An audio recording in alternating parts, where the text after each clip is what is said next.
ઘણા બધા લોકો આ જો આવશે પહેલા કેટલો હાથ ઊંચો થતો આપણે ઈ કરો એટલો જ થતો બરાબર ત્યાં હા પછી બરાબર અત્યારે જે પોઝિશનમાં તમને દુખતો એ જોઈ જવો આમ સાઈડમાં આમ એમ કે તો વોલ્ટ નો થતો પડી જતો હતો અથવા તો દુખાવો થતો અત્યારે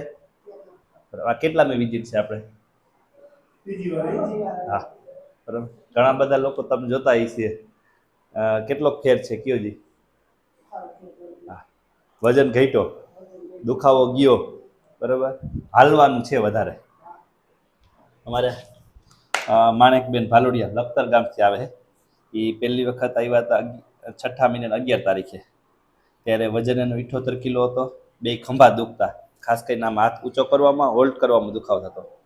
જમણી બાજુ દુખાવો થયા હતો વધારે તમને બે ગોઠણ દુખતા બરાબર અટાણે પલોઠી વાળીને બેસી શકાય છે આની ઉપર હા બેસો જ પલોઠી વાળી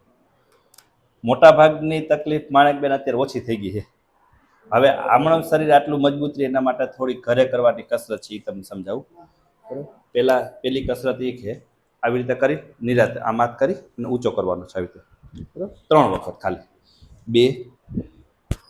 આ 3 ગોઠણ માટેની કસરત છે ખાલી બી રાખજો ભાર દો ગોઠણથી ભાર દો મારા હાથને વજન દો 1 2 3 4 5 6 7 8 9 10 ઢીલું મૂકો ફરીથી 1 2 3 4 5 6 7 8 9 10 ઢીલું મૂકો એનાથી શું થાય કે સાઈડના બે જે લિગામેન્ટ છે ને આ સ્ટ્રેચિંગ થાય આ મજબૂત થાય આપણા મસલ્સ અને તાણિયા એટલે કે લિગામેન્ટ એ મજબૂત થાય એટલે ગોઠણ આપણો મજબૂત રહે હવે આ મજબૂત થઈને આપણે ઘરે કસરત કરવાની છે બે પગના અંગૂઠા આંગળા હલાવો ઘૂંટીમાંથી હલાવો પછી ક્લોકવાઇઝ રાઉન્ડ કરો વાહ આવું કરતા તમે કઈ કરતા એ હવે કાંઈ નહીં કરવાનું છે અઠવાડિયે 1 કિલો વજન ઘટાડવાનો છે હો સવારમાં આપણે સરગવાની સિંગ બાફી એને સૂપ પી લેવાનું છે બપોર એક ટાઈમ આપણે રોટલા શાક જે જમીએ છીએ સાંજે એક ટાઈમ મગની દાળ ફોતરાવાળી એનું સૂપ બનાવી લેવાનું બરાબર રોટલા શાક સાંજે નથી જમવાના ખીચડીમાં ભાત આવશે ને તો વજન નહીં ઘટે આપણે બરાબર